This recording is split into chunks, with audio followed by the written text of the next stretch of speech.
Welcome to Restore Balance Yoga. My name is Stephanie. So today we're going to do just a little bit of work on glute activation.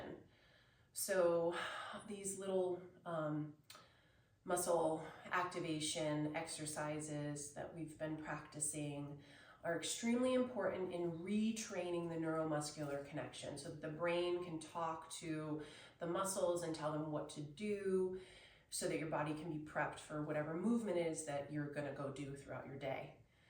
So I just want to remind you that one of the major goals of proper muscle activation is that you can freely activate and release muscles on demand. So a muscle that is in a state of tension, locked, cannot properly activate and then release. And today we're going to go through a little short journey of muscle activation through our glute muscles, okay? And they're very underused. We sit on our glutes a lot throughout our day. And when you sit on your glutes, there's no communication between the brain and the glutes because they're just turned off all the time.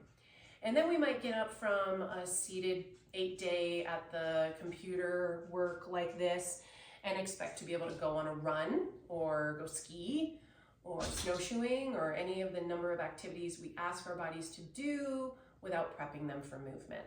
So utilize these quick short videos throughout your day to break up that seated amount of time. So if you have to work at a desk and you have to be seated for 8 hours, set a timer every hour and do one of these short videos. So we'll go ahead and get ourselves down on the floor now. You know me, I like to have a little extra cushion, so please take the second to do that. And then we will lay on our backs. Okay, so the head is in line with the spine. It can be elevated just a little bit because we're not doing high bridge work, but you could take it down a little bit too if you want. Arms are wherever you want them to be comfortable, and the heels are comfortably close to your bum, okay? And all we're gonna do to start is we're going to try to activate each muscle separately. So the right side I'm activating right now by just pushing down through my heel, feeling that back line turn on, and then I relax it. And then I'm going to try and find that same activation on the left side. I can feel the back line turn on, and then I'm going to release it. Okay? Now, I found in that quick, and you can do this a few times. I'm doing my left side again right now to see if I can wake that guy up. And then I'm going to relax it, and then I'm going to turn the right side on, and then I'm going to relax it. And now I'm going to show you really quickly, so if you can look over for a second, if I try too hard. This is me trying too hard. You'll see that my pelvis, here's neutral, here's me trying too hard. I'm tipping the pelvis posterior or backwards. You don't want movement here. You want to feel the activation back here. The hamstring's going to turn on too, and then I'm releasing it. And then I want to feel the activation on this side back here, and the hamstring will turn on too. Okay. The other quick tip is don't lift your toes. You keep the feet on the floor. 4 points. Okay, you got your big toe mound, your pinky toe mound, the inner heel and outer heel.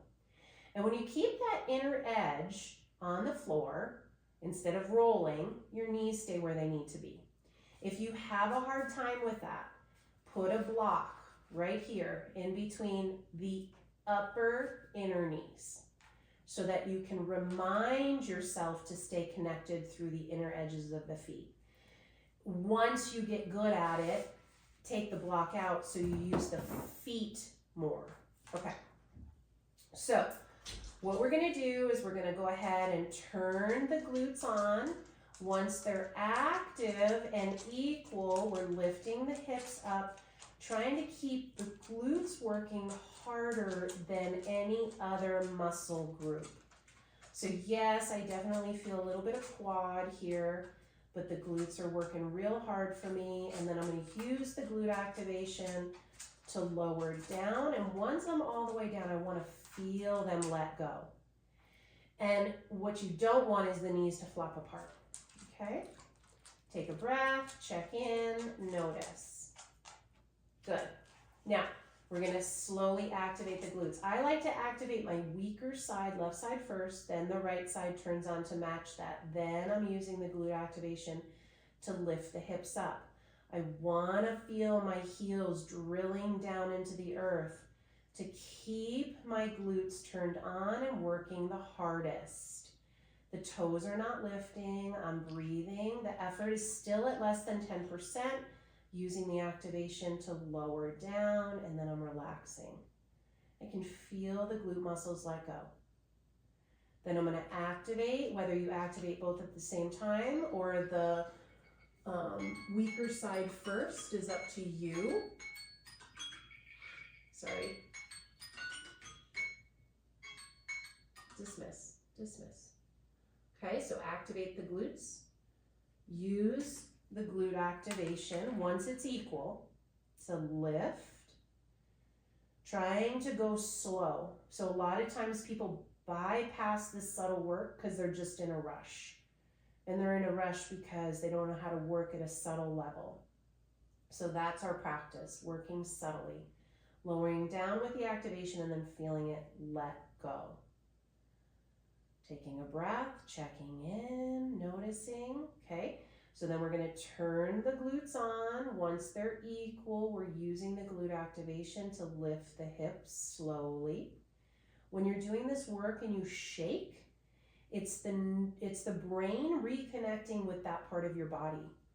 And the brain can only handle so much information. So again, we talk about how this come down and relax is a lifelong commitment. And if you can do little bits every day, then your brain will be able to understand what you're asking it to do. Then we're going to activate the glutes. We're going to use that activation to lift the hips up slowly in little bits at a time. I want the glutes working harder than any other muscle groups. If you're really struggling with getting them to fire or making them stay turned on, palpating or tapping that area to make sure that they're still active, and then slowly come down and then let go. Like, that's so important. Feel the muscles let go. Does one side turn off easier than the other? Activate, same thing with activation. Does one side turn on easier than the other? Lift, breathing, shaking is okay, but if you can't hold the full 6 seconds without going into almost tremors, come down before you start the tremoring. The little baby shakes, slowly come down, relax. Little baby shakes are fine, but the tremoring is the brain saying, I'm past the point of learning right now.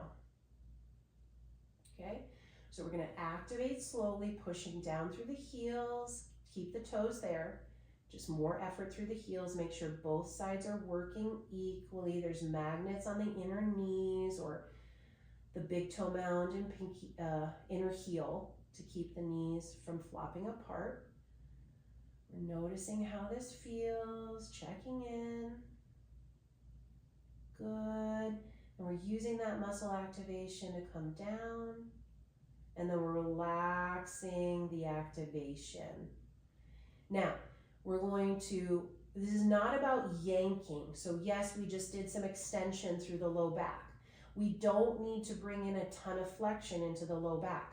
We want to keep the brain connected to the back line of our bodies. So we're going to use the whole core line to pick the knees up, hands to knees, and then just do a very gentle, almost like you're massaging the spine vertically. So it's just in and out very gently. You'll notice I am not yanking here. I'm not tugging in. That's just going to disconnect my brain to the part of the body we just worked. So we don't want to do that. Just a gentle vertical massage.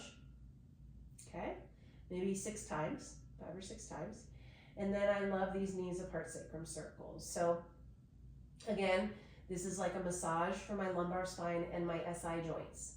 I'm not going to my full range of motion because I don't want to feel a lot of stretching or releasing. I'm trying to keep these muscles awake.